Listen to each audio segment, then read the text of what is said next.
In the sterile fluorescent glare of Davidson County Superior Court, Judge Colton Ashworth leaned back in his leather throne, a predatory smile playing across his weathered face as he watched the shackled defendant shuffle into his domain. The courtroom fell silent except for the rhythmic clank of chains against linoleum, a sound that had become as familiar to Ashworth as his morning coffee. "Well, well, another street princess gracing my courtroom," he drawled, his voice carrying the kind of casual cruelty that comes from years of unchecked power. "Let me guess. You're going to tell me you were just minding your own business when those drugs magically appeared?" The defendant stood silently, her hands cuffed behind her back. Her nameplate read Keisha Thompson. Despite the Orange County jail scrubs that hung loose on her frame, her posture was unnaturally straight, her eyes alert and calculating in a way that didn't match her supposed background as a struggling single mother. There was something unsettling about her composure, the way she held herself like someone accustomed to command rather than surrender. "Cat got your tongue, honey?" Ashworth continued, leaning forward with theatrical interest. "That's probably for the best. I've seen your type plenty of times, and this court doesn't have patience for sob stories about babies and baby daddies." The words hung in the air like poison. In the gallery, a few community members shifted uncomfortably, but no one dared speak. This was Ashworth's kingdom, and he ruled it with an iron fist wrapped in judicial robes. What he didn't realize was that this wasn't just any defendant standing before him. The silence wasn't fear, it was strategy. As Thompson's eyes swept methodically across the courtroom, cataloging every face, every camera angle, every procedural violation with the precision of a trained observer, one thought echoed through her mind. The trap was finally set. Docket number 2024-CR-1847, State versus Keisha Thompson, announced the bailiff, his voice cutting through the tension. The case file sat heavy in Prosecutor Von Sterling's manicured hands. Simple possession with intent to distribute. Open and shut, according to the police report. Except the evidence bag in Detective Garrison Brennan's pocket told a different story, one that would soon unravel everything these men thought they knew about justice, power, and the woman standing silently before them. Thompson shifted slightly, and for just a moment, the harsh fluorescent lights caught something metallic hidden beneath her shirt collar, a glint of gold that vanished as quickly as it appeared, leaving only questions in its wake. The lock clicks twice, then silence.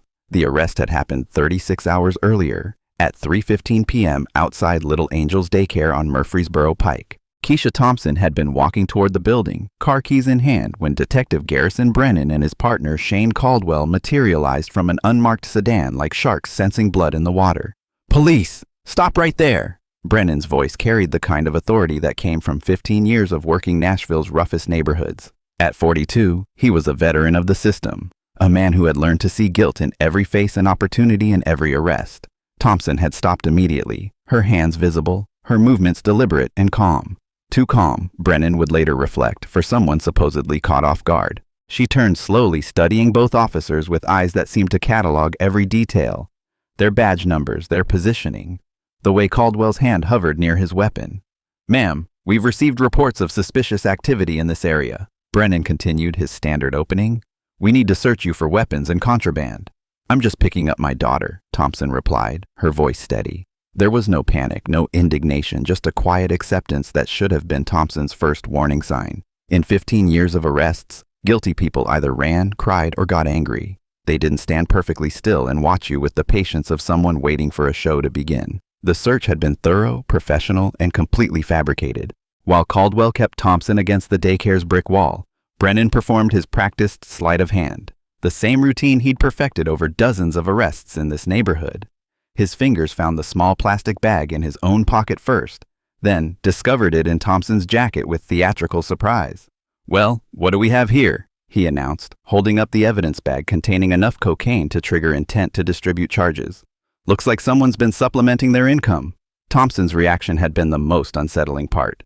She didn't protest, didn't claim innocence, didn't break down in tears about her children. She simply looked at the bag, then at Brennan, then at the daycare security camera mounted above the door and nodded slightly, as if she were checking items off an invisible list. If you're already hooked by this shocking courtroom setup, smash that like button right now. This story gets absolutely wild. We're talking federal agents, hidden recordings, and a judge who thought he was untouchable. Subscribe and hit the notification bell because you do not want to miss what happens when this undercover agent finally reveals who she really is. Now, 36 hours later, Thompson sat in the defendant's chair while the machinery of injustice ground toward its inevitable conclusion. Judge Ashworth had built his career on cases like this. Quick convictions of black defendants that played well with his voter base and kept his conviction statistics impressive. At 61, he was a relic of a different era. A man who saw the courtroom as his personal theater and defendants as props in his performance of law and order. "Ms. Thompson," he began, consulting the file with exaggerated deliberation, "I see you're represented by the Public Defender's Office. How unfortunate that you couldn't afford proper representation." Attorney Sage Morrison stood from the defense table, her jaw tight with suppressed frustration. At 34, she carried the exhaustion of someone drowning in an impossible caseload while fighting a system designed to defeat her at every turn. 47 active cases, most of them poor defendants of color facing charges that would have been plea bargained away if they'd been white and wealthy.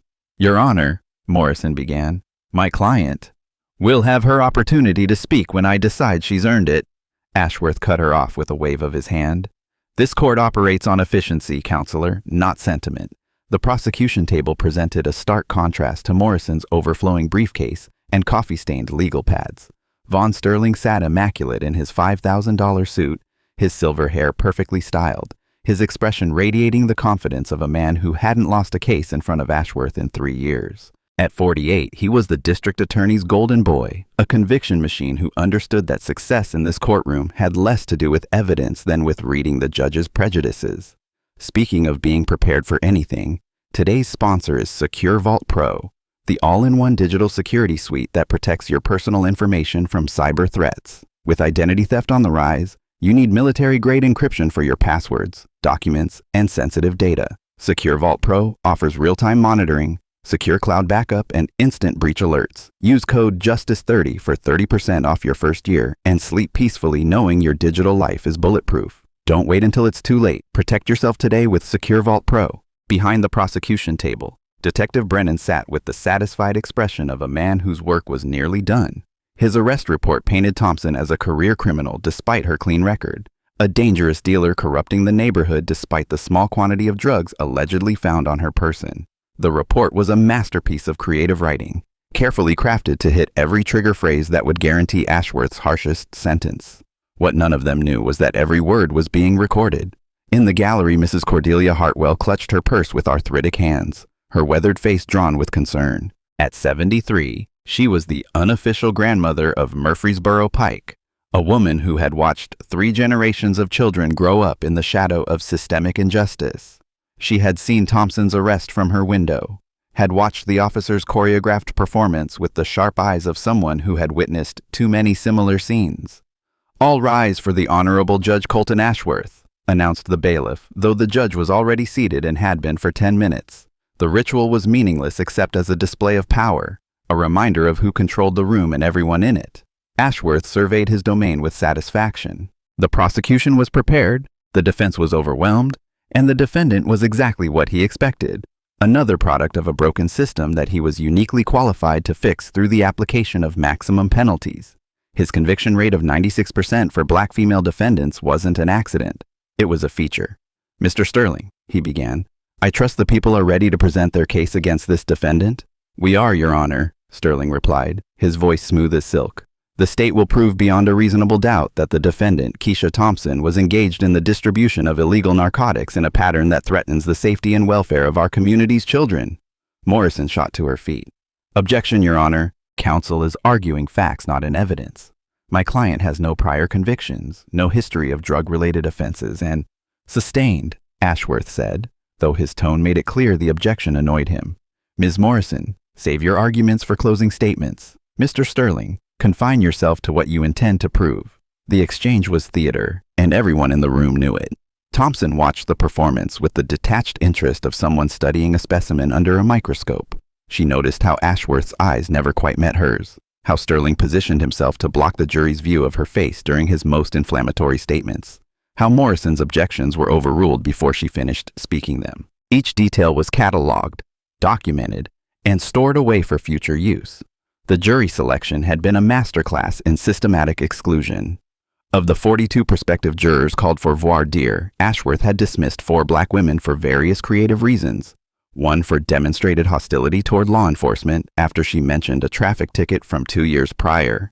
another for emotional instability, when she teared up discussing the impact of drug addiction on families, a third for inability to follow instructions, when she asked for clarification on a confusing question, and the fourth simply for attitude incompatible with jury service, with no further explanation required.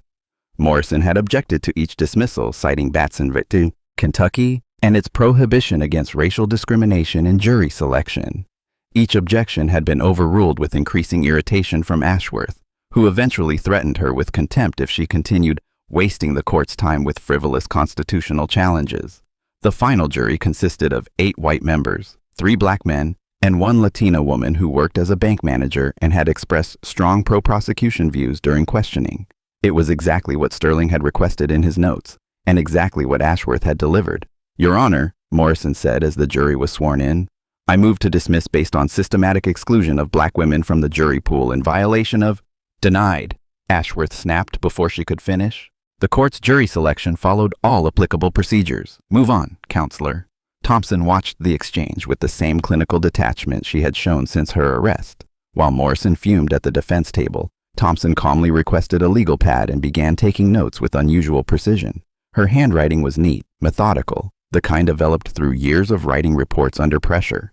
Sterling's opening statement was a symphony of coded language and racial dog whistles carefully crafted to invoke fear without crossing the line into legally actionable bias. He painted Thompson as a predator who had chosen to conduct her illegal business near a daycare center, a woman whose very presence threatened the innocent children of the community. "Ladies and gentlemen," he began, pacing before the jury with practiced confidence, "the defendant sits before you today because she made a choice to put profit over the safety of our children.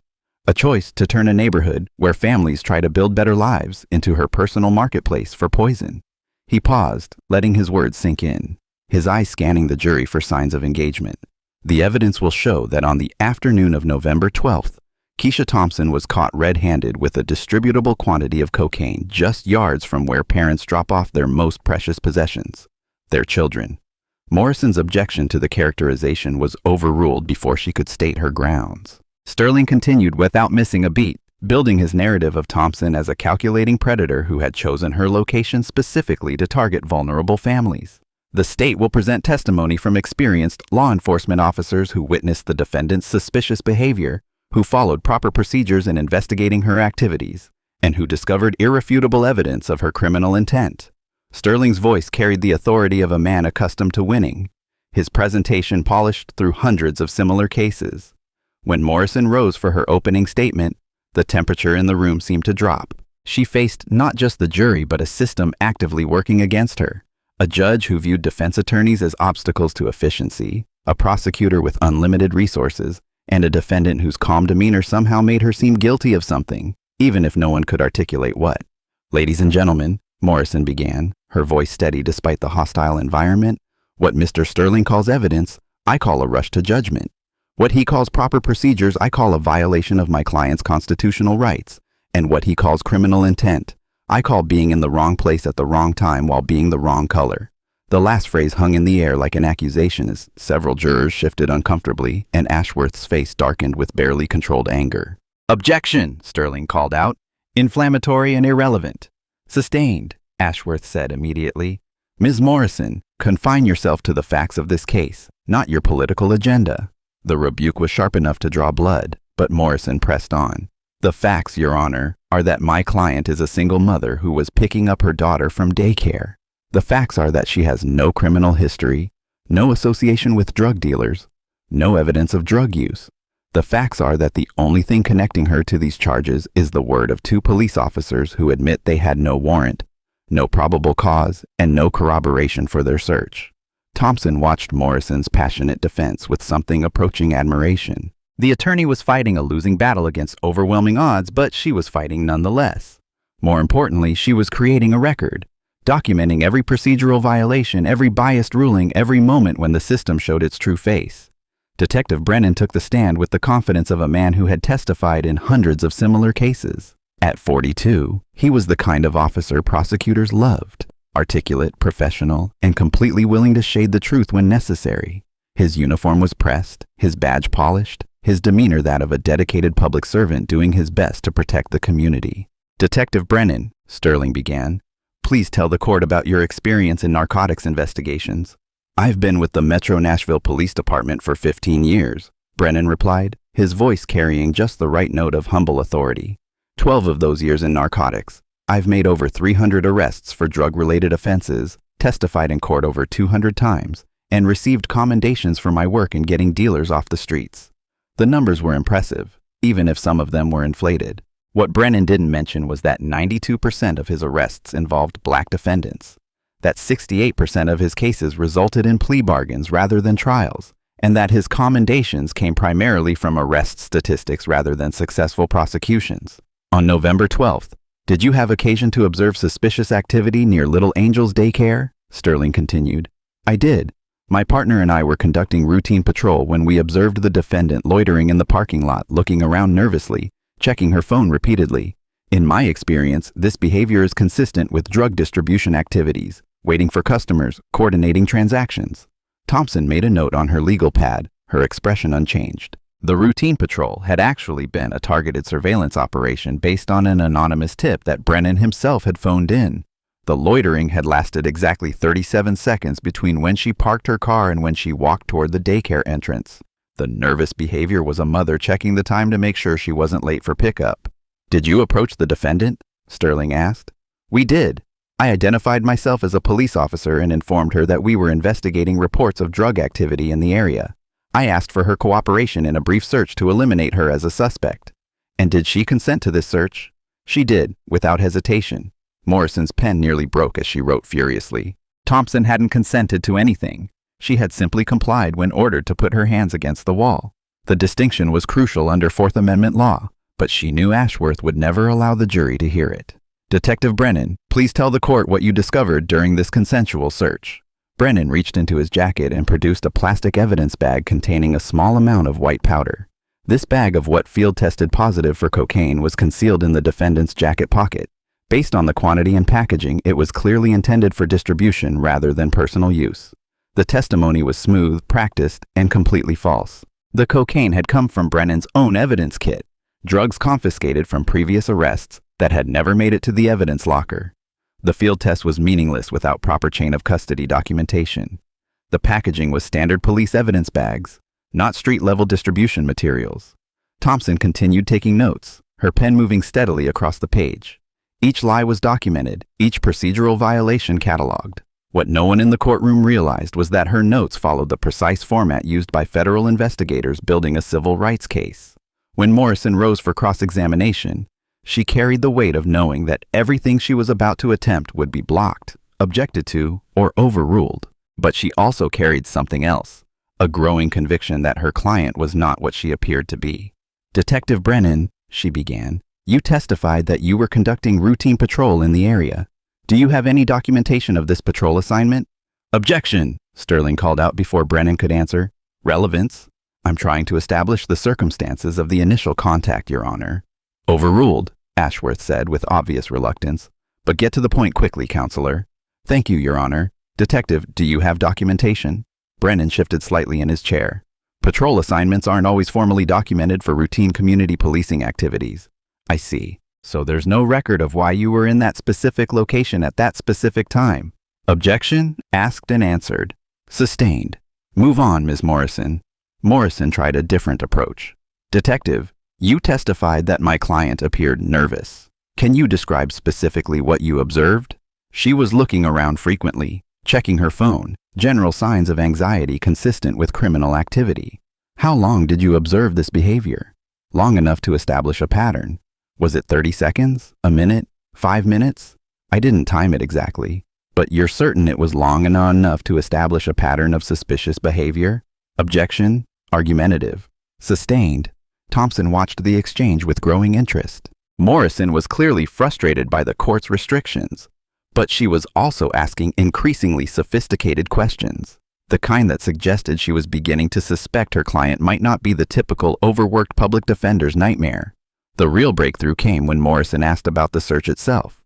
Detective Brennan, you testified that my client consented to the search. Did you advise her that she had the right to refuse? The search was consensual. She didn't object. That wasn't my question. Did you specifically inform her that she could refuse to be searched?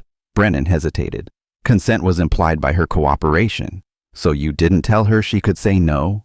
Objection. The detective has explained the consensual nature of the search. Your Honor, Morrison said, her voice rising slightly.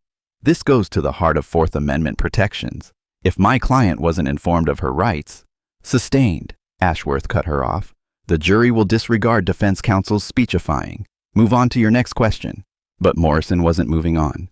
Your Honor, I must object to the court's characterization of basic constitutional inquiry as a speechifying. The Supreme Court has been clear that— Ms. Morrison, Ashworth's voice cracked like a whip. You are dangerously close to contempt.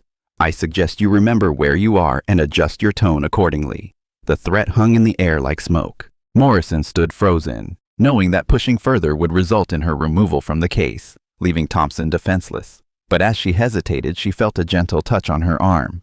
Thompson had reached over and placed her hand on Morrison's sleeve, a gesture that was somehow both reassuring and commanding.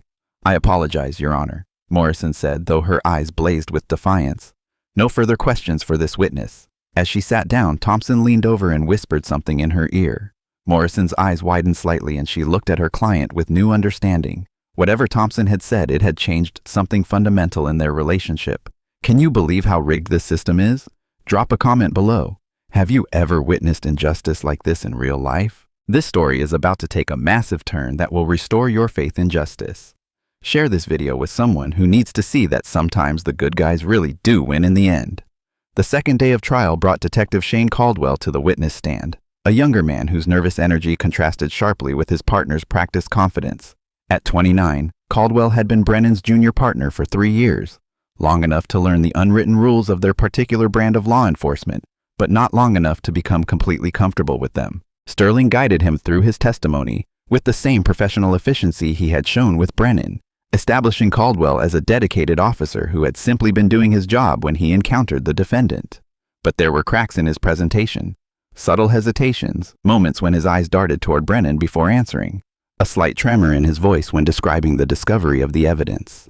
Detective Caldwell, Sterling continued, did you observe anything unusual about the defendant's demeanor during the search? She was calm, maybe too calm, if that makes sense. Caldwell glanced at Brennan again. In my experience, innocent people usually get upset when they're searched. They ask questions, demand to know why we're bothering them. She just stood there like she was waiting for something. Thompson made another note on her legal pad, her expression unchanged. She had indeed been waiting for something, waiting for them to complete their performance, to provide all the evidence she needed for the federal case she was building against them. Morrison's cross-examination of Caldwell was more successful than her attempt with Brennan, partly because the younger detective was less experienced at courtroom deception, and partly because Thompson had spent the recess providing her attorney with increasingly specific questions that seemed to come from someone with intimate knowledge of police procedures. Detective Caldwell, Morrison began, you've testified that you've been partnered with Detective Brennan for 3 years. In that time, how many arrests have you made together? I don't know the exact number. Approximately 50? 100? More? Probably around 100, maybe 120. And of those arrests, how many involved the discovery of drugs on the suspect's person? Caldwell shifted uncomfortably. I'm not sure I understand the question. How many times have you and Detective Brennan found drugs during a search? How many times has evidence been discovered in suspects' pockets or belongings? Objection, Sterling called out. Relevance? I'm exploring the pattern of arrests made by these officers, Your Honor. I'll allow it, but get to the point quickly. Detective Caldwell? I'd say maybe 80% of our searches turn up evidence. Morrison paused, letting that number sink in with the jury. An 80% success rate in finding evidence suggested either extraordinary luck or something more systematic. That seems like a remarkably high success rate. What do you attribute that to? Good police work, experience, knowing what to look for. I see. And in how many of those successful searches would you say Detective Brennan was the one who actually found the evidence? Caldwell's eyes darted to his partner again. I mean, we work as a team. Sometimes I find it, sometimes he does. But if you had to estimate the percentage of times Detective Brennan was the one who made the actual discovery? Objection. Speculation. I'm asking for the witness's personal observations based on his direct experience. Omit these. As the overruled, answer the question, Detective. Caldwell was sweating now, his composure cracking under Morrison's persistent questioning. Maybe 70% of the time. He's more experienced, so he usually takes the lead. Thompson continued taking notes, but now Morrison noticed that her client's handwriting had changed. What had started as simple observations was evolving into something that looked suspiciously like an interrogation outline, the kind used by federal investigators to break down suspect testimony. The real revelation came when Morrison asked about training. "Detective Caldwell, have you received training on proper evidence handling procedures?" "Yes, ma'am. Regular training updates." "And what does that training teach you about the chain of custody for narcotics evidence?" "Yata. That it needs to be documented from the moment of discovery through laboratory testing and trial presentation." "And did you and Detective Brennan follow those procedures in this case?" Caldwell hesitated, his eyes finding Brennan's face in the gallery. There was something desperate in his expression, the look of a man drowning and unsure whether to call for help. "We followed standard procedures," he said finally. "I'm asking about specific procedures, Detective. Did you photograph the evidence in place before removing it?" "No, but did you weigh the evidence at the scene?" "That's not standard." "Did you videotape the search?" "Our body cameras malfunctioned." "Both of your body cameras malfunctioned simultaneously?" "Objection!" Sterling was on his feet, his usual composure cracking. "Defense counsel is badgering the witness." "I'm simply asking about standard procedures, Your Honor." "Overruled. Answer the question, Detective." "Yes, both cameras had technical difficulties that day." Morrison paused, letting the implausibility of the claim hang in the air. In the jury box, several members were beginning to look skeptical. Exactly the reaction Thompson had been hoping to see when she suggested this line of questioning to her attorney during their whispered conference. But Ashworth had seen enough. "Ms. Morrison, while the court appreciates your thoroughness, we need to move this trial along. Do you have any other questions for this witness?" The message was clear. Wrap it up or face consequences. Morrison glanced at Thompson, who gave an almost imperceptible nod. "No further questions, Your Honor." As Caldwell stepped down from the witness stand, his relief was palpable, but Thompson wasn't done with him yet. Her eyes followed him as he made his way to the gallery, cataloging every nervous gesture, every sign of the guilt that was eating away at his conscience. You never know when you might need legal protection, which is why smart people choose Legal Shield Premium. For less than $1 a day, you get 24/7 access to experienced attorneys, contract review, court representation, and identity theft restoration. Whether it's a traffic ticket, employment issue, or major legal crisis, Legal Shield has your back. Visit LegalShield.com or Truth and use promo code TRUTH for your first month free. Because when injustice strikes, you need professionals in your corner fighting for you. The afternoon brought the prosecution's forensic expert, Dr. Marcus Webb from the Metro Nashville Police Department's crime laboratory. At 55, Webb carried himself with the authority of a man whose testimony had helped secure hundreds of convictions. But there was something perfunctory about his presentation, the air of someone going through familiar motions rather than conducting genuine scientific analysis. "Dr. Webb," Sterling began, "please tell the court about your qualifications in forensic analysis." Webb rattled off his credentials with practiced efficiency: 23 years with the crime lab, board certification in forensic chemistry, testimony in over 400 cases. It was an impressive resume that glossed over some uncomfortable details, such as his recent reprimand for rushing analyses to meet prosecution timelines and his failure to maintain proper documentation standards. "Did you have occasion to analyze the substance recovered from the defendant in this case?" "I did. The substance field tested positive for cocaine hydrochloride with a purity of approximately 78%. "And what was the total weight of this substance?" 4.7 grams. Morrison's objection that the field test was preliminary and inadmissible without proper chain of custody documentation was overruled before she could finish stating it. Thompson made another note, this one with particular emphasis. She knew that federal standards for forensic evidence were far more stringent than what was being presented in this courtroom. "Dr. Webb," Sterling continued, "based on your experience, is 4.7 grams consistent with distribution rather than personal use?" Objection calls for speculation. "I'm asking for the witness's expert opinion based on his professional experience." Overruled. "Answer the question, doctor."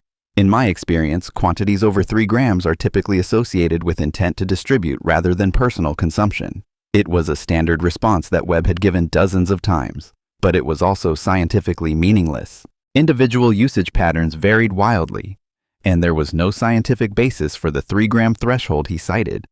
More problematically, the actual analysis of the substance had been cursory at best, a simple field test that could produce false positives for a variety of common substances. Morrison's cross-examination focused on the limitations of the testing performed.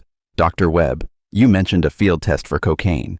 Did you perform gas chromatography mass spectrometry to confirm this finding? That wasn't necessary for this case. The field test was conclusive. Conclusive? Are you aware that field tests for cocaine can produce false positives for substances like baking soda, creatine, and even certain medications?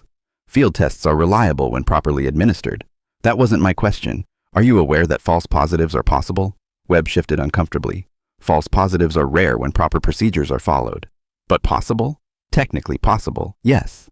So when you testified that the substance was conclusively cocaine, you were overstating the certainty of your findings? Objection, argumentative, sustained. Rephrase your question, counselor. Morrison tried a different approach. Dr. Webb, do you have documentation showing the chain of custody for this evidence from the time of its alleged discovery to its arrival at your laboratory? The officers provided standard documentation. Do you have that documentation with you? It's in my files at the lab. So you can't verify the chain of custody sitting here today? I rely on law enforcement to provide accurate documentation. Thompson's pen moved steadily across her legal pad. The breakdown in forensic protocols was another piece of the federal case she was building. Evidence that would eventually be presented to a grand jury as part of a systematic pattern of constitutional violations. As the day wore on, the prosecution's case began to take on the appearance of a well-rehearsed performance rather than a genuine search for truth. Each witness seemed to know exactly what they were supposed to say, exactly how to frame their testimony to support Sterling's narrative. But Thompson was building a different narrative, one that would eventually be told in a federal courtroom where the standards of evidence and procedure were far more demanding. The final witness of the day was Officer Whitney Kane, a rookie who had been brought in to corroborate Brennan and Caldwell's version of events. At 26, she represented everything the department claimed to value: young, energetic, committed to community policing. But as she took the stand, her discomfort was obvious to anyone paying attention. Kane's testimony was brief and carefully scripted. She had been in a nearby patrol car when the arrest occurred, had observed the defendant's suspicious behavior from a distance, and had assisted in securing the scene after the drug discovery. Her answers were correct, but mechanical, delivered with the flat effect of someone repeating lines they had memorized rather than recounting genuine memories. Morrison's cross-examination was gentle but persistent. Officer Kane, you've testified that you observed the defendant's suspicious behavior. How far away were you when you made these observations? Approximately 50 yards. And you could clearly see the defendant's facial expressions from 50 yards away? I could see her general demeanor. What specifically did you observe that you characterized as suspicious? Kane hesitated, her eyes darting toward the prosecution table. She seemed alert, like she was watching for something. Alert behavior is suspicious? In that context, yes. What context would that be? A known drug area. Who designated it as a known drug area? My superiors. Detective Brennan briefed me on the area's history. Thompson's pen paused on her legal pad. This was new information. Evidence that Brennan had been targeting the daycare area specifically, rather than conducting random patrols as he had testified. It was exactly the kind of detail that would be crucial in establishing a pattern of discriminatory enforcement. As Kane stepped down from the witness stand, she avoided eye contact with everyone in the courtroom. Thompson watched her carefully, noting the slump in her shoulders, the way she seemed to be carrying a weight that had nothing to do with her equipment belt. Here was another piece of the puzzle. A good cop struggling with the reality of what she had witnessed, someone who might eventually be willing to tell the truth if approached properly. The prosecution rested its case with Sterling's typical flourish. A brief statement summarizing the evidence and expressing confidence that justice would be served. But Thompson wasn't thinking about Sterling's closing arguments. She was thinking about federal grand juries, about civil rights violations, about the moment when this carefully constructed house of lies would finally collapse. As court adjourned for the day, Morrison gathered her files with the frustrated efficiency of someone who knew she was fighting a losing battle. But when she looked at her client, she saw something that gave her pause. Thompson wasn't defeated. She wasn't even worried. She was watching the prosecutors and police officers file out of the courtroom with the patience of a hunter waiting for prey to enter the trap. Holy cow, did you catch those hints? Hit that like button if you're starting to suspect this defendant isn't who she appears to be. The next few minutes will blow your mind. We're talking about the most epic courtroom reveal you've ever seen. Make sure you're subscribed because this channel delivers justice stories that will leave you speechless. Outside the courthouse, Detective Brennan and his partner Caldwell walked to their unmarked car in silence. The trial was going exactly as planned. The prosecution's case was solid, the defense attorney was overwhelmed, and Judge Ashworth was clearly on their side. But Caldwell couldn't shake the feeling that something was wrong. "She's not like the others," he said finally as they reached their vehicle. "What do you mean?" Brennan asked, though he had been thinking the same thing. "The defendant, Thompson. She doesn't act like someone facing 20 years in prison. She acts like someone watching a show." Brennan started the engine, considering his partner's words. In 15 years of police work, he had arrested hundreds of people. He knew the signs of guilt, fear, desperation. Thompson showed none of them. Instead, she displayed the kind of calm confidence that came from knowing something everyone else didn't. "You're overthinking it," Brennan said finally. "Some people just don't break down. Don't let it get in your head." But as they drove away from the courthouse, both men were thinking about Thompson's steady gaze, her careful note-taking, the way she seemed to be documenting every moment of the proceedings. Neither of them could shake the feeling that they were missing something crucial, something that would eventually destroy everything they thought they knew about this case. In her small apartment across town, attorney Sage Morrison sat surrounded by legal briefs and case files, trying to prepare a defense strategy with inadequate resources and overwhelming opposition. But she kept returning to her client's behavior during the trial. Thompson's questions were too sophisticated, her understanding of procedure too advanced, her composure too professional. Morrison had defended hundreds of clients over the years, and she had never encountered anyone quite like Keisha Thompson. There was something beneath the surface, something that suggested her client was far more than she appeared to be. The question was what to do with that growing suspicion, and whether she was prepared for the answer when the truth finally came to light. As night fell over Nashville, the pieces of a larger puzzle continued to move into place. Federal investigators monitored encrypted communications, surveillance equipment recorded conversations, and a complex operation moved toward its inevitable conclusion. But none of the players in Judge Ashworth's courtroom suspected that they were performing in a drama whose script had been written by someone else entirely. The trap was set. Tomorrow would begin the final act. The third morning of trial brought an unexpected development that sent ripples of unease through the prosecution team. As Sterling reviewed his notes at the counsel table, his phone buzzed with a text message that made his blood run cold. "Federal agents observed at courthouse, purpose unknown. Captain Harrison." Morrison arrived at court that morning with a different energy than she had displayed in the previous 2 days. Her typically overwhelmed demeanor had been replaced by something sharper, more focused. She had spent the previous evening researching her client's background through every database available to the public defender's office, and what she had found, or rather what she hadn't found, was deeply troubling. Keisha Thompson's paper trail was remarkably thin for someone supposedly living in Nashville for several years. Her rental history showed only 18 months at her current address. Her employment records were sparse, showing sporadic work at temp agencies with no long-term positions. Most concerning of all, her fingerprints weren't in any civilian database Morrison could access, unusual for someone with even minor brushes with the law.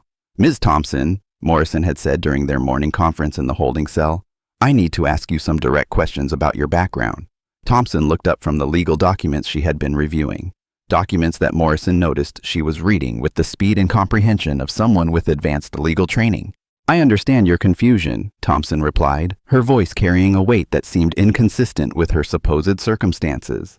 "But I need you to trust me for just a little longer. Everything will become clear very soon." "That's not good enough," Morrison pressed. "You're asking me to represent you while hiding fundamental facts about who you are. Your legal knowledge is too advanced, your behavior too controlled. You're either the most unusual client I've ever had or I'm someone else entirely, Mata," Thompson finished. "I know how this must look, but I'm asking you to continue fighting this case exactly as you have been. Document every violation, object to every irregularity, create the strongest appellate record possible." "Appellate record?" Morrison's eyes widened. "You're planning to lose this case?" Thompson's smile was enigmatic. "I'm planning for justice to be served, but perhaps not in the way anyone in that courtroom expects." The morning session began with Sterling calling his final witness, Dr. Patricia Valdez, a forensic psychologist brought in to provide expert testimony about drug dealer behavior patterns. It was an unusual addition to what should have been a straightforward possession case, but Sterling wanted to ensure that Thompson's composed demeanor didn't create reasonable doubt in the jury's minds. "Dr. Valdez," Sterling began, "in your professional experience, how do experienced drug dealers typically behave when confronted by law enforcement?" "Objection," Morrison called out. "No foundation has been laid for this witness to comment on my client's specific behavior, and the prosecution hasn't established that my client is an experienced drug dealer." Your Honor, Sterling replied smoothly. We're not asking Dr. Valdez to comment specifically on the defendant. We're seeking expert testimony about general behavioral patterns that might assist the jury in evaluating the evidence. Ashworth considered this for a moment. I'll allow it, but confine yourself to general patterns, not specific applications to this defendant. Thompson made a note on her legal pad. The admission of behavioral profiling evidence without specific foundation was another procedural violation that would be useful in a federal civil rights case, particularly when the profiling was being used to explain why a defendant's lack of stereotypical guilty behavior was somehow evidence of greater guilt. Dr. Valdez proceeded to testify about how sophisticated drug dealers were trained to remain calm during police encounters, how they studied law enforcement procedures to avoid detection, and how their controlled behavior during arrest was actually evidence of their professional criminal experience. It was pseudoscientific nonsense dressed up in academic credentials, but it served Sterling's purpose of explaining away Thompson's unusual composure. Morrison's cross-examination was sharp and effective. Dr. Valdez, you've testified about behavioral patterns of sophisticated drug dealers. How exactly do you define sophistication in this context? Individuals who have developed systematic approaches to avoiding law enforcement detection. And how do you distinguish between someone who is a sophisticated drug dealer and someone who is simply well-educated about their constitutional rights? Well, the context matters. The context of being black in America, where knowledge of constitutional rights might be a survival skill rather than evidence of criminal sophistication. Objection! Sterling was on his feet. Inflammatory and improper. Sustained. The jury will disregard that question. But Morrison had made her point. Several jurors were looking uncomfortable with the implications of Dr. Valdez's testimony. The idea that composed behavior could be used as evidence of guilt was troubling to anyone who understood the racial dynamics of police encounters. Thompson continued taking notes, but now Morrison noticed something else about her client's documentation. She wasn't just recording the proceedings, she was conducting what appeared to be a systematic analysis of each witness's testimony, cross-referencing statements, noting inconsistencies with the precision of someone trained in investigative techniques. As Dr. Valdez stepped down, Thompson leaned over to Morrison and whispered something that made the attorney's eyes widen. Morrison glanced at her client, then at the prosecution table, then back at her notes with a new understanding beginning to dawn on her face. The prosecution rested its case at 11:37 a.m., and Ashworth immediately called for the lunch recess. As the courtroom emptied, Thompson remained seated, reviewing her notes with the methodical precision of someone preparing for a complex operation. Want to understand the law like a pro? Masterclass Legal Studies features top attorneys, judges, and legal experts teaching you how the justice system really works. Learn constitutional law, criminal procedure, and courtroom strategy from the same professors who train FBI agents and federal prosecutors. Get unlimited access for just $15 per month when you sign up at masterclass.com/legal. Use code Courtroom for 2 months free and start thinking like a legal expert today. During the lunch break, something unusual happened in the courthouse parking garage. Detective Brennan was walking to his unmarked car when he noticed 2 individuals in dark suits standing near a black SUV with government plates. The men weren't local. Everything about their bearing, their equipment, their coordinated movements suggested federal law enforcement. Shane, Brennan called to his partner who was loading evidence boxes into their trunk. We need to talk. Caldwell looked up and immediately noticed his partner's tension. What's wrong? I think we might have a problem. A big one. Inside the courthouse, Officer Whitney Kane was having her own crisis of conscience.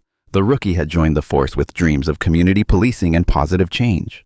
But what she had witnessed over the past few months had shattered those illusions. The arrest of Keisha Thompson had been the final straw, a clear case of evidence planting that she couldn't rationalize away. Kane found herself in the courthouse bathroom, staring at her reflection and trying to decide whether she had the courage to do what she knew was right. Her phone contained a contact number for the FBI tip line, saved weeks earlier when she had first begun to suspect her colleagues of misconduct. She had never used it, but today felt different. Federal Bureau of Investigation, how may I help you? I need to report police misconduct, Kane said, her voice barely above a whisper. Can you provide your name and location?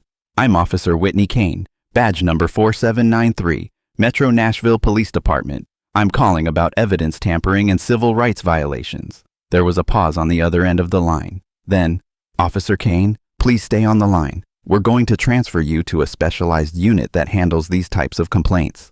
What Kane didn't know was that her call was being routed to a team that had been waiting for exactly this type of contact. Agent Brooklyn Hayes, monitoring communications from a mobile command unit 3 blocks from the courthouse, smiled when she heard the transfer notification. The operation was proceeding exactly as planned. Back in the courtroom, Morrison was preparing her opening statement for the defense case with growing suspicion about her client's true identity. Thompson's suggestions for witness questions had been too sophisticated, her understanding of federal criminal procedure too advanced. Most telling of all, she had begun to notice that her client's note-taking followed the exact format used by federal investigators, a format Morrison recognized from her brief stint with the U.S. Attorney's Office before entering public defense work. "Ms. Thompson," Morrison said during their afternoon preparation session, "I need you to be honest with me about something. Are you law enforcement?" Thompson looked up from her notes, and for a moment, Morrison saw something shift in her expression. A flash of the real person beneath the carefully constructed persona. "That's a very perceptive question," Thompson replied carefully. "What makes you ask? Your questions are too specific, your understanding of procedure too advanced, and your documentation techniques too professional. Either you're the most legally sophisticated defendant I've ever represented, or you're something else entirely." Thompson was silent for a long moment, considering how much to reveal. Finally, she spoke. "I need you to understand that everything we're doing here serves a larger purpose. The violations you're documenting, the evidence you're preserving, the record you're creating, it's all going to be crucial for what comes next." What comes next? Justice. Real justice. Not the theatrical performance we've been watching in that courtroom. Morrison felt a chill run down her spine. "You're federal, aren't you?" Thompson's smile was enigmatic. "I'm someone who believes that the system can work when good people are willing to fight for what's right. And you, Ms. Morrison, have been fighting exactly the way this case needed to be fought."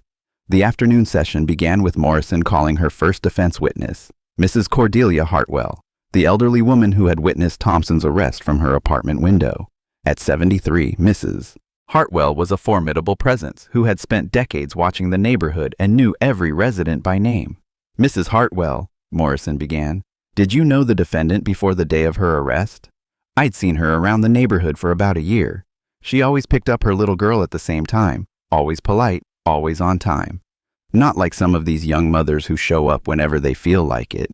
"Did you observe anything unusual about her behavior on November 12th? "Nothing at all. She parked her car, walked toward the daycare, and was stopped by those police officers before she even reached the door. The whole thing lasted maybe 2 minutes. "Did you see the search that led to the discovery of drugs?" Mrs. Hartwell's expression hardened. "I saw those officers go through her pockets, yes, but I also saw something else." "What did you see?" "I saw one of those officers, the older one, reach into his own pocket before he reached into hers." Sterling was on his feet instantly. "Objection! The witness couldn't possibly see such detail from her apartment window." "Your Honor," Morrison replied, "Mrs. Hartwell has testified that she was watching through binoculars. She has excellent vision for her age, and her apartment overlooks the daycare parking lot." "I'll allow it. Continue." Mrs. Hartwell's testimony was devastating to the prosecution's case, but Thompson noticed that Ashworth was already beginning to show signs of impatience. The judge's body language suggested he would find a way to minimize or exclude her testimony during jury instructions. Morrison called 2 additional witnesses, other neighborhood residents who had observed Thompson's interactions with the community and could testify to her character. Both painted a picture of a woman who was quiet, responsible, and showed no signs of involvement with drugs or criminal activity. But the real fireworks came when Morrison attempted to call her final witness, Dr. Michael Torres, a forensic chemist who had agreed to testify about the limitations of field testing for cocaine. His testimony would have undermined the scientific foundation of the prosecution's case, but Ashworth was having none of it. "Your Honor," Sterling objected before Dr. Torres could even take the stand, "the defense is attempting to relitigate scientific methods that have been accepted by courts for decades. This is a waste of the court's time." "I agree," Ashworth said immediately. "The court finds that field testing procedures are well established and don't require additional expert testimony." The witness is excused. Morrison was stunned. "Your Honor, we have a right to present scientific evidence that challenges the prosecution's case. You have a right to present relevant evidence, the counselor. The court finds this testimony would be cumulative and unnecessary." Thompson made another note on her legal pad. The exclusion of defense expert testimony without proper foundation was another clear violation of due process rights, exactly the kind of systematic denial of fair trial procedures that federal civil rights prosecutors would find compelling. As court adjourned for the day, Morrison gathered her files with growing frustration and confusion. Her defense case had been systematically dismantled by judicial bias, but her client seemed oddly satisfied with the proceedings. "I'm sorry," Morrison said as they prepared to leave the courtroom. "I know this isn't going the way we hoped." "Actually," Thompson replied, "it's going exactly the way I expected. You've done everything perfectly. How can you say that? We're going to lose." "Are we?" Thompson's smile was knowing. Sometimes losing a battle is the only way to win a war. That evening, Detective Brennan sat in his living room, nursing a beer and trying to shake the feeling that his world was about to collapse. The federal agents in the parking garage hadn't approached him, but their presence was unmistakable. Someone was watching, someone with the kind of resources and authority that could destroy his career and his life. His phone buzzed with a text from Caldwell. "Need to talk. Something's wrong." Brennan knew his partner was right. Everything about the Thompson case felt different from their usual arrests. The defendant's behavior, the federal presence, the defense attorney's increasingly sophisticated questions. It all pointed to something larger than a simple drug possession case. But it was too late to change course now. They were committed to their testimony, locked into a version of events that couldn't be modified without admitting to perjury. All they could do was hope that whatever was coming would pass them by. Officer Whitney Kane, meanwhile, was meeting with federal agents in a secure location downtown. Agent Brooklyn Hayes had personally conducted the interview, and what Kane had to say was devastating. Detailed accounts of evidence planting, systematic targeting of minority suspects, and a pattern of misconduct that went far beyond anything the federal team had originally suspected. "Officer Kane," Hayes had said, "what you're telling us could be the key to cleaning up serious corruption in your department. But we need you to be completely honest about everything you've witnessed." Kane had broken down then, the weight of months of suppressed guilt finally overwhelming her professional composure. She told them everything, every planted evidence case she had witnessed, every report she had seen falsified, every moment when she had remained silent in the face of obvious wrongdoing. "I wanted to speak up before," she sobbed, "but I was afraid. Afraid they'd destroy my career, afraid they'd claim I was lying, afraid no one would believe me." "We believe you," Hayes assured her, "and we're going to make sure you're protected, but we need your cooperation for what comes next." As the federal operation moved toward its culmination, all the pieces were falling into place. The evidence was documented, the witnesses were secured, and the target was completely unaware of the trap that had been constructed around him. Tomorrow would bring the trial's conclusion, and with it, a revelation that would shake the Nashville justice system to its foundation. The final day of trial dawned gray and cold, with an unusual tension crackling through the Davidson County Courthouse. Word had somehow leaked that federal agents had been seen in the building, though no one could explain their presence or purpose. Detective Brennan arrived early, his usual confidence replaced by a nervous energy that his colleagues couldn't help but notice. In the holding cell, Thompson was reviewing her notes one final time when Morrison arrived with an expression of grim determination. "I've figured it out," Morrison said without preamble. "I don't know exactly who you are, but I know you're not just Keisha Thompson, struggling single mother from Nashville." Thompson looked up and Morrison saw the mask slip completely for the first time.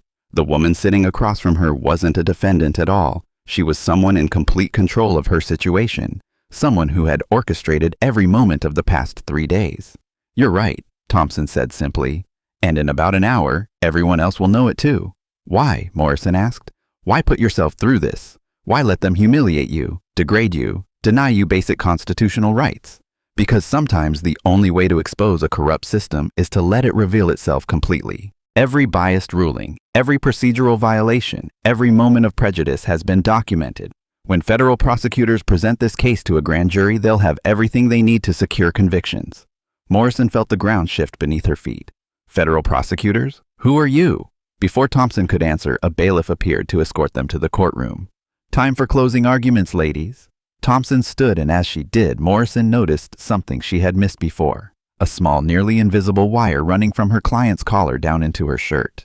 She wasn't just documenting the proceedings, she was broadcasting them. As they walked through the courthouse corridors toward the courtroom, Morrison's mind raced with the implications of what she had discovered. The careful questions Thompson had suggested, the sophisticated legal knowledge, the unnatural calm. It all made sense now. But understanding her client's true nature only raised more disturbing questions about the scope of what was about to unfold.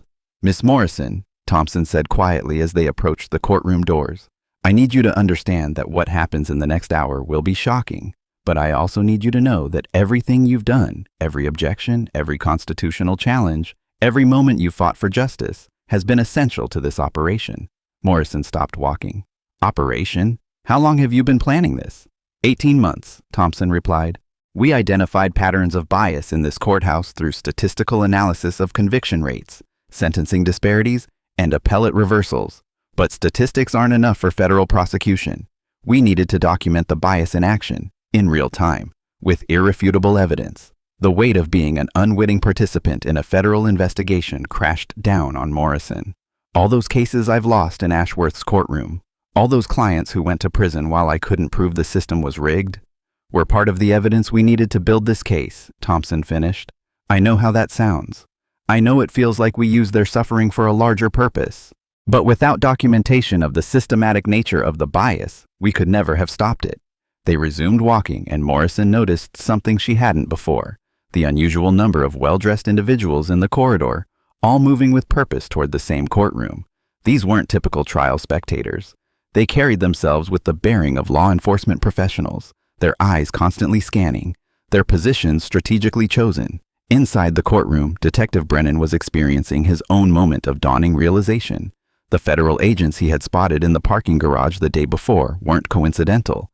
The sophisticated questions from the defense attorney weren't random. The defendant's unnatural composure wasn't just unusual, it was professional. His partner Caldwell sat beside him, equally nervous, but for different reasons. Caldwell's conscience had been eating at him for months, and the Thompson case had pushed him to the breaking point. He had actually been considering coming forward about the evidence planting scheme, but fear of retaliation had kept him silent. Now, looking at the defendant, he wondered if he had waited too long. Officer Whitney Kane, positioned in the gallery under federal protection, watched the proceedings with a mixture of anticipation and terror. Her decision to contact the FBI had set these events in motion, but she still feared the consequences for her career and safety. Agent Brooklyn Hayes had assured her that she would be protected, but Kane knew that federal protection had limits, especially in a close-knit police department where loyalty was paramount. As the courtroom filled to capacity, an unusual electricity seemed to charge the air. Ashworth took his position on the bench with his typical arrogance, but there was something different in his demeanor, a subtle tension that suggested even he sensed that this trial was unlike others he had presided over. Sterling organized his files with mechanical precision, but his hands trembled slightly as he reviewed his closing argument notes. The previous evening's text about federal agents at the courthouse had shaken him more than he wanted to admit. His entire career had been built on his relationship with compliant judges and cooperative police officers. If that foundation was crumbling, everything he had worked for could collapse. In the jury box, 12 citizens sat unaware that they were about to witness one of the most dramatic revelations in the history of American jurisprudence. They had been selected precisely because they represented the community's biases and preconceptions. Their verdict would demonstrate how systematic prejudice operated even among well-meaning people.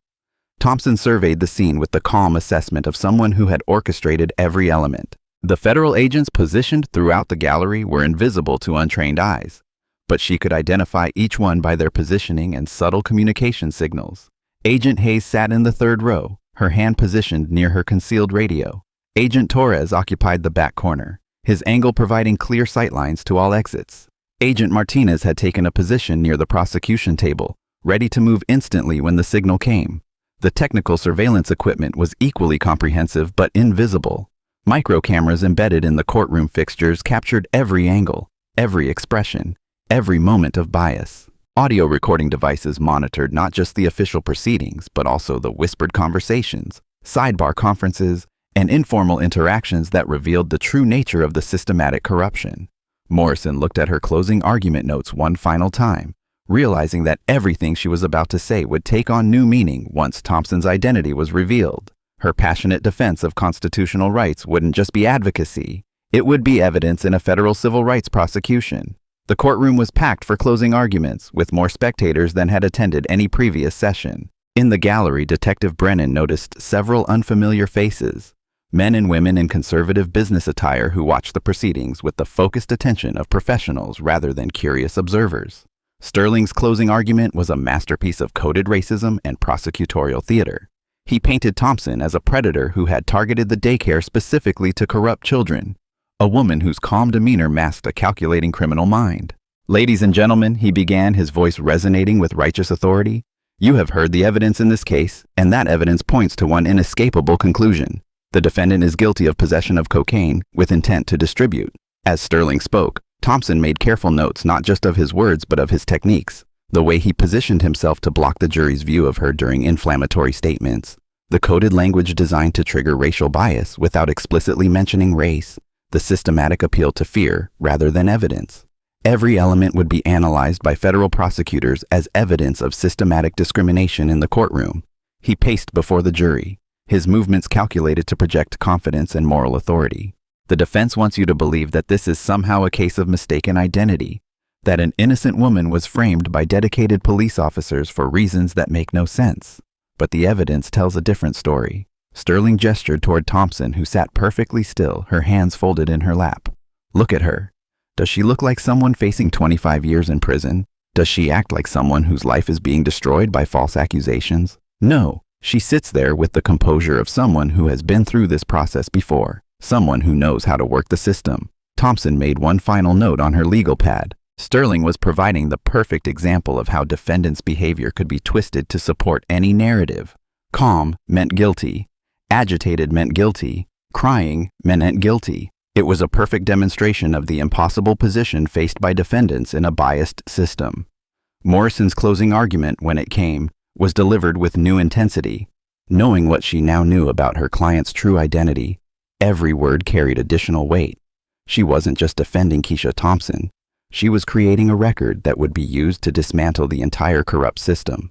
Ladies and gentlemen, Morrison began, what you have witnessed over the past 3 days isn't justice. It's theater. Carefully orchestrated theater designed to produce a predetermined outcome regardless of the evidence. As she spoke, Morrison noticed Thompson watching not just the jury, but also the federal agents positioned throughout the gallery. There was a silent communication happening. Nods, hand signals, subtle movements that suggested coordination among trained professionals. The jury's deliberation of exactly 43 minutes was itself evidence of the systematic nature of the bias. Thompson had predicted this timing based on analysis of similar cases in Ashworth's courtroom, just long enough to appear deliberative, but too short for genuine consideration of complex evidence. When the guilty verdict was announced, Thompson's expression didn't change, but Morrison noticed a slight adjustment in her posture. The shift from defendant to federal agent beginning even before the dramatic revelation that would follow. Thompson stood slowly, and as she did, something in her posture changed. The deferent defendant was gone, replaced by someone who commanded authority through presence alone. The transformation was subtle but unmistakable. The straightening of shoulders, the shift in eye contact from deferential to commanding, the change from reactive to proactive positioning. Your Honor, she said, her voice carrying a new weight that made everyone in the courtroom look up in surprise. Before you proceed to sentencing, there are federal jurisdictional issues that must be addressed. The words themselves were carefully chosen. Federal jurisdictional issues was legal terminology that immediately signaled to anyone with advanced legal training that something far more complex was happening than a simple state drug case. Ashworth's face flushed red. The defendant will remain silent unless addressed by the court. But Thompson was no longer just a defendant. She reached into her jacket, slowly, deliberately, and produced a small leather case. The movement was choreographed to be visible to everyone in the courtroom, dramatic but controlled, designed to focus attention on what was about to be revealed. With a movement that was both dramatic and precise, she flipped it open to reveal the golden shield of the Federal Bureau of Investigation. The badge caught the courtroom lights, gleaming like a beacon that transformed the entire atmosphere in the room. Your Honor, she said, her voice now carrying the unmistakable authority of federal law enforcement. My name is Special Agent Mackenzie Thorne, Federal Bureau of Investigation, Internal Affairs Division. This entire proceeding has been conducted under federal surveillance as part of a civil rights investigation into systematic violations of constitutional protections in this courthouse. The effect was instantaneous and devastating. Sterling's mouth fell open in shock, his carefully constructed prosecutorial persona crumbling in real time. Morrison stared at her client, former client, with a mixture of awe and disbelief, her mind racing to process the implications of what she had just learned. Detective Brennan went pale as death, his worst fears confirmed in the most dramatic possible way. The woman he had arrested with planted evidence wasn't just an innocent victim. She was a federal agent who had been documenting his crimes from the moment of first contact. But it was Judge Ashworth's reaction that was most telling. The man who had controlled every moment of the trial suddenly looked like what he truly was, a petty tyrant whose kingdom was about to crumble. His judicial robes, which had symbolized ultimate authority moments before, now seemed like a costume that could no longer disguise his true nature. "This is impossible," he stammered. This is a federal civil rights investigation." Agent Thorne cut him off, her voice ringing with authority. "And you, Your Honor, have just provided us with 3 days of documented evidence of systematic violations of citizens' constitutional rights under color of law." The courtroom erupted in chaos as the implications hit everyone simultaneously. Federal agents, who had been positioned throughout the gallery disguised as spectators, stood and moved to secure all exits. Agent Brooklyn Hayes emerged from the crowd, speaking into a radio and coordinating the operation with military precision. The courtroom was packed for closing arguments, with more spectators than had attended any previous session. In the gallery, Detective Brennan noticed several unfamiliar faces, men and women in conservative business attire who watched the proceedings with the focused attention of professionals rather than curious observers. Sterling's closing argument was a masterpiece of coded racism and prosecutorial theater. He painted Thompson as a predator who had targeted the daycare specifically to corrupt children, a woman whose calm demeanor masked a calculating criminal mind. "Ladies and gentlemen," he began, his voice resonating with righteous authority, "you have heard the evidence in this case, and that evidence points to one inescapable conclusion. The defendant is guilty of possession of cocaine with intent to distribute." He paced before the jury, his movements calculated to project confidence and moral authority. "The defense wants you to believe that this is somehow a case of mistaken identity, that an innocent woman was framed by dedicated police officers for reasons that make no sense.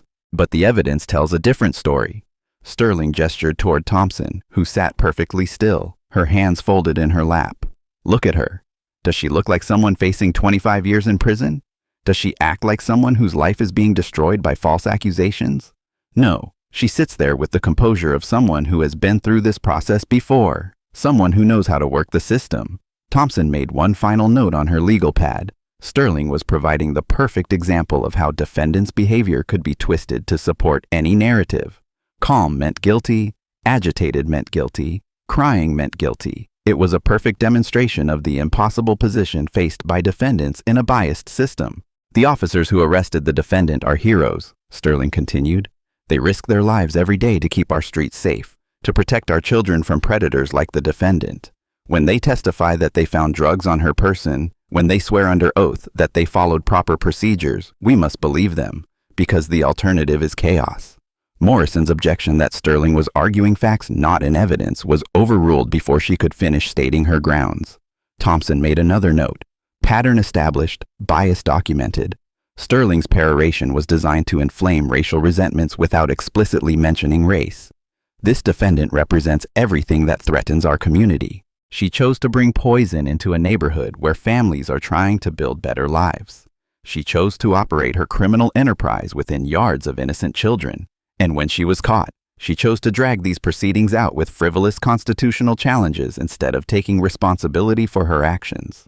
As Sterling returned to his seat, Thompson caught Morrison's eye and nodded slightly. It was time. Morrison's closing argument was passionate, eloquent, and legally sophisticated, the kind of defense that Thompson's true identity had made possible through subtle guidance and strategic suggestions. "Ladies and gentlemen," Morrison began, "what you have witnessed over the past 3 days isn't justice, it's theater. Carefully orchestrated theater designed to produce a predetermined outcome regardless of the evidence." She walked to the evidence table and held up the plastic bag containing the alleged cocaine. "This bag, the only physical evidence connecting my client to any crime, was found by officers who admit they had no warrant, no probable cause, and no corroboration for their search. It was discovered by the same officer who has a history of finding drugs in suspiciously high percentages of his searches." Morrison's voice grew stronger as she continued. "You heard testimony about suspicious behavior that consisted of picking up a child from daycare. You heard expert opinion that my client's composure somehow proved her guilt. You saw a forensic analysis that couldn't even confirm what substance was actually tested." Thompson watched the jury carefully, noting which members seemed receptive to Morrison's arguments and which appeared to have already made up their minds. The demographics told the story. The white jurors looked skeptical of the defense, while the Black and Latino members seemed more open to reasonable doubt. But most importantly, Morrison continued, and you witnessed a trial where every attempt to challenge the evidence was blocked, where every defense witness was minimized, where every constitutional protection was treated as an inconvenience to be overcome. She paused, letting her words sink in. My client sits before you not because she committed a crime, but because she had the misfortune to be in the wrong place at the wrong time while being the wrong color. The evidence doesn't support conviction. It supports reasonable doubt. Ashworth's jury instructions were a final masterpiece of bias, emphasizing the credibility of law enforcement witnesses while subtly undermining defense arguments. Thompson documented every prejudicial instruction, every deviation from standard language, every moment when the court's thumb pressed harder on the scales of justice. The jury deliberated for exactly 43 minutes, barely long enough to elect a foreman and take a single vote. When they filed back into the courtroom, none of them would meet Morrison's eyes. Has the jury reached a verdict? Ashworth asked, though his satisfied expression suggested he already knew the answer. We have, Your Honor. On the charge of possession of cocaine with intent to distribute, how do you find? Guilty, Your Honor. A collective gasp went through the gallery, though Thompson's expression didn't change. Morrison closed her eyes briefly, then opened them with a look of grim determination. Your Honor, she said, rising to her feet, I move for a new trial based on systematic violations of my client's constitutional rights, including denied. Ashworth cut her off. The defendant has received a fair trial in accordance with all applicable laws. Thompson stood slowly, and as she did, something in her posture changed. The deferent defendant was gone, replaced by someone who commanded authority through presence alone. Your Honor, she said, her voice carrying a new weight that made everyone in the courtroom look up in surprise. Before you proceed to sentencing, there are federal jurisdictional issues that must be addressed. Ashworth's face flushed red. The defendant will remain silent unless addressed by the court. But Thompson was no longer just a defendant. She reached into her jacket, slowly, deliberately, and produced a small leather case. With a movement that was both dramatic and precise, she flipped it open to reveal the golden shield of the Federal Bureau of Investigation. Your Honor, she said, her voice now carrying the unmistakable authority of federal law enforcement, my name is Special Agent Mackenzie Thorne, Federal Bureau of Investigation, Internal Affairs Division. This entire proceeding has been conducted under federal surveillance as part of a civil rights investigation into systematic violations of constitutional protections in this courthouse. The effect was instantaneous and devastating. Sterling's mouth fell open in shock. Morrison stared at her former client, with a mixture of awe and disbelief. Detective Brennan went pale as death, but it was Judge Ashworth's reaction that was most telling. The man who had controlled every moment of the trial suddenly looked like what he truly was. A petty tyrant whose kingdom was about to crumble. This is impossible, he stammered. This is a federal civil rights investigation. Agent Thorne cut him off, her voice ringing with authority. And you, Your Honor, have just provided us with 3 days of documented evidence of systematic violations of citizens' constitutional rights under color of law. The courtroom erupted in chaos as the implications hit everyone simultaneously. Federal agents, who had been positioned throughout the gallery disguised as spectators, stood and moved to secure all exits. Agent Brooklyn Hayes emerged from the crowd, speaking into a radio and coordinating the operation with military precision. Detective Brennan, Agent Thorne continued, her voice cutting through the chaos, you are under arrest for conspiracy to deprive citizens of their civil rights under Title 18, Section 242 of the United States Code. You have the right to remain silent. Brennan tried to bolt for the nearest exit but found his path blocked by federal agents. The man who had terrorized countless defendants with planted evidence was reduced to a whimpering suspect in a matter of seconds. This is insane, Sterling shouted, jumping to his feet. You can't arrest a sitting prosecutor. Actually, Agent Hayes said, approaching the prosecution table, we can. Von Sterling, you're under arrest for conspiracy against rights and obstruction of justice. Your systematic collaboration with corrupt police officers to secure convictions through perjured testimony constitutes a federal crime. As handcuffs clicked around Sterling's wrists, his composed facade finally cracked. The conviction machine that had destroyed so many lives was being dismantled piece by piece, but the centerpiece of the operation was still to come. Agent Thorne turned to face Judge Ashworth, who sat frozen on his bench like a deer caught in headlights. Judge Ashworth, she said, her voice carrying the weight of federal authority, you have just conducted a 3-day masterclass in judicial bias, constitutional violations, and denial of due process. Every ruling you made, every instruction you gave, every moment of prejudice you displayed has been recorded and will be presented to a federal grand jury. Two senior federal agents began climbing the steps to the bench. Ashworth shrank back in his chair, the symbol of his authority suddenly looking like a trap. "You can't do this," he whispered. "I'm a sitting judge. I have immunity." "You have immunity for your judicial decisions," Agent Thorne corrected. "You don't have immunity for civil rights violations. When you systematically deny citizens their constitutional protections based on race, you cross the line from judge to criminal." The agents reached the bench, and one of them spoke with quiet authority. "Colton Ashworth, you are under arrest for conspiracy against rights under Title 42, Section 1983 of the United States Code, and for deprivation of rights under color of law under Title 18, Section 242. As the handcuffs closed around Ashworth's wrists, his black judicial robes seemed to deflate, falling around him like the costume of an actor whose performance had finally ended. The man who had wielded absolute power in his courtroom was led away in chains, his career and reputation destroyed by his own prejudice and corruption. Boom! Did that give you chills? If you loved watching corrupt officials get exactly what they deserved, you need to watch our next story about a racist principal who tried to expel honor students until their parents revealed they were federal prosecutors. Click that next video and prepare to see another epic takedown. In the chaos that followed, Officer Whitney Kane emerged from the gallery where she had been watching under federal protection. Her decision to blow the whistle had been crucial to the operation's success, providing the corroboration needed to transform surveillance evidence into prosecutable crimes. Morrison stood in the middle of the courtroom, still trying to process what had just happened. The client she had fought so hard to defend was actually an FBI agent who had been using her unknowing assistance to document federal crimes. "I'm sorry for the deception," Agent Thorne said, approaching her former attorney, "but your defense was crucial to establishing the record we needed. Every objection you made, every constitutional challenge you raised, every moment when you fought against bias, it all contributed to building the case against them." "You used me," Morrison said, though there was more amazement than anger in her voice. "I worked with you," Thorne corrected. "You did exactly what a good defense attorney should do. The fact that it served our federal investigation doesn't diminish the quality of your advocacy." As federal agents secured the crime scene and began collecting evidence, the transformation was complete. What had begun as a routine drug possession trial had revealed itself as an elaborate federal sting operation designed to expose systematic corruption in the Davidson County justice system. The defendants were now the prosecutors, the victim was the victimizer, and justice, real justice, was finally being served. 6 months later, the repercussions of the federal operation continued to ripple through Nashville's legal community. The story had made national headlines as one of the most comprehensive federal civil rights investigations ever conducted in a single courthouse, with documentarian film crews and legal scholars studying the case as a textbook example of systematic judicial corruption. Detective Garrison Brennan pled guilty to conspiracy to deprive civil rights and was sentenced to 7 years in federal prison. His testimony as a cooperating witness revealed a network of corruption that extended far beyond what the federal investigation had initially suspected.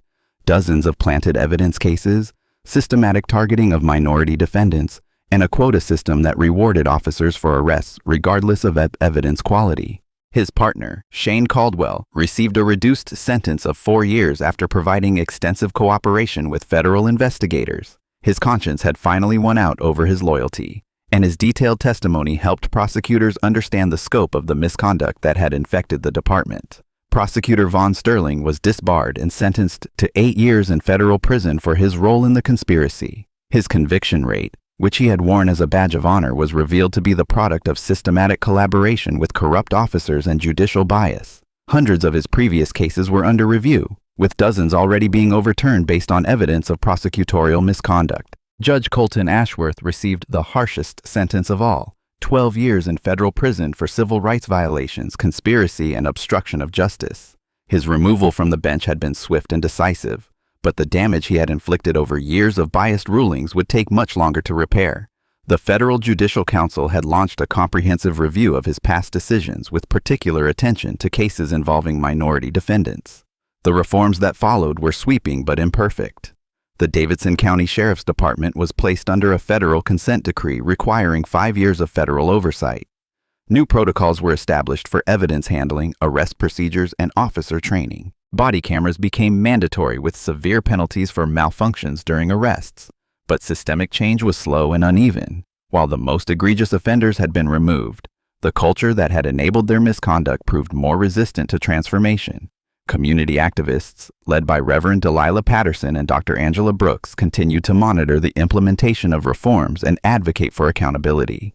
You never know when you might need legal protection, which is why smart people choose Legal Shield Premium. For less than $1 a day, you get 24/7 access to experienced attorneys, contract review, court representation, and identity theft restoration.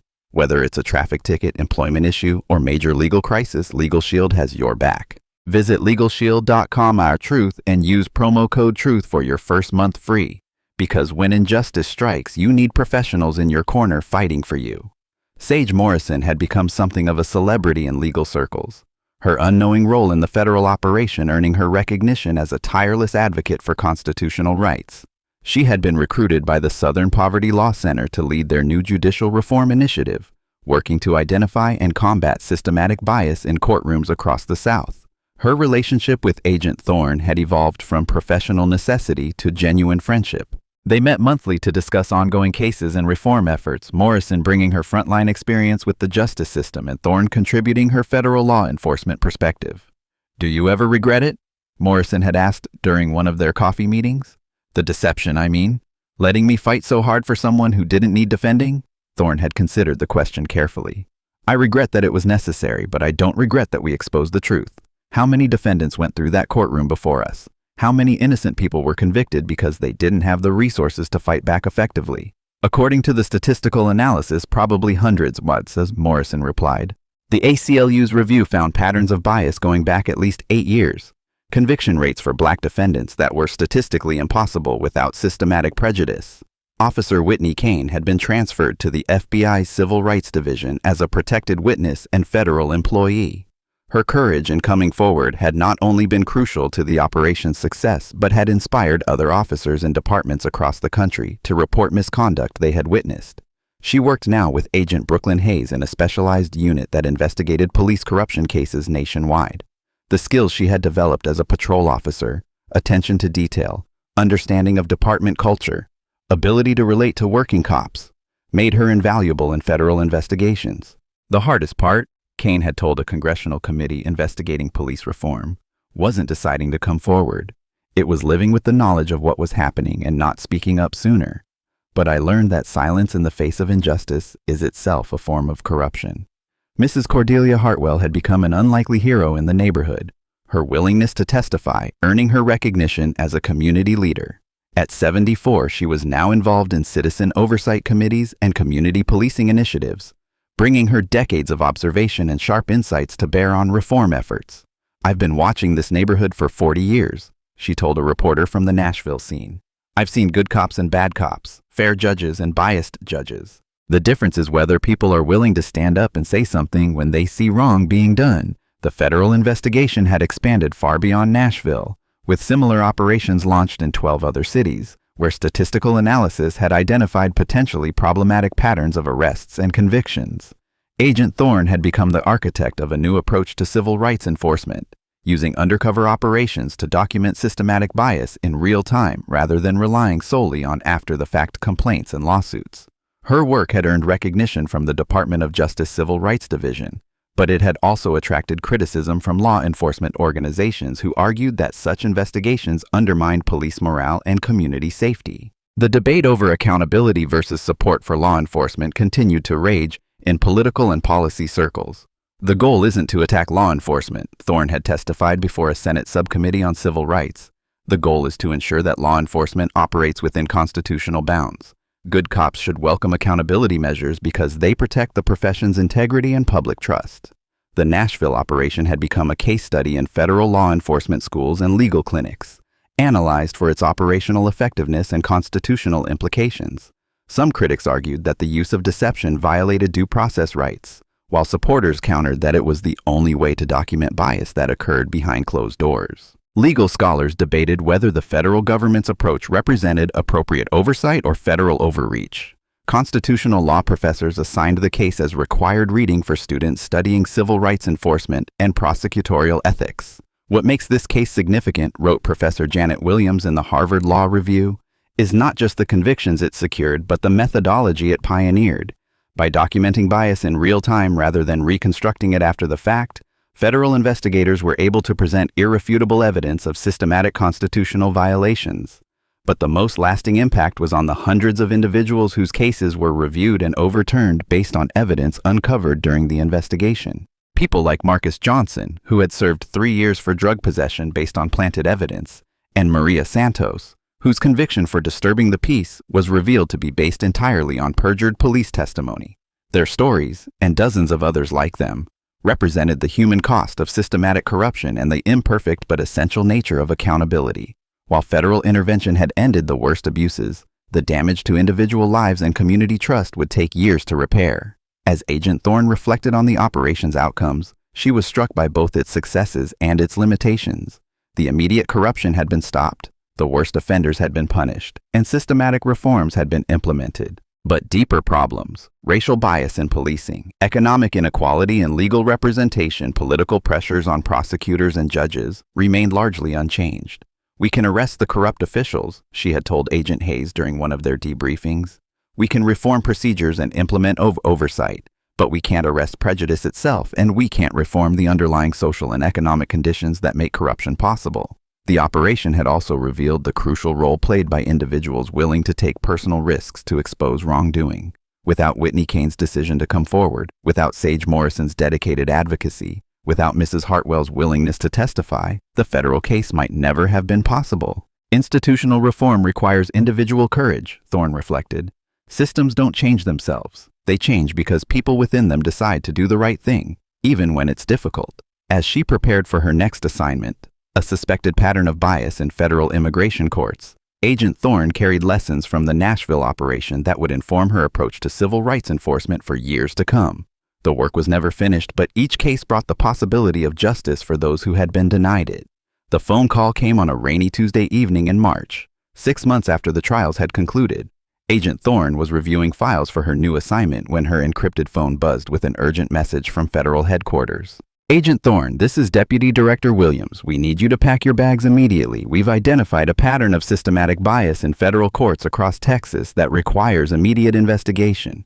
Thorne looked out her hotel window at the Nashville skyline, where lights were beginning to twinkle in the gathering dusk.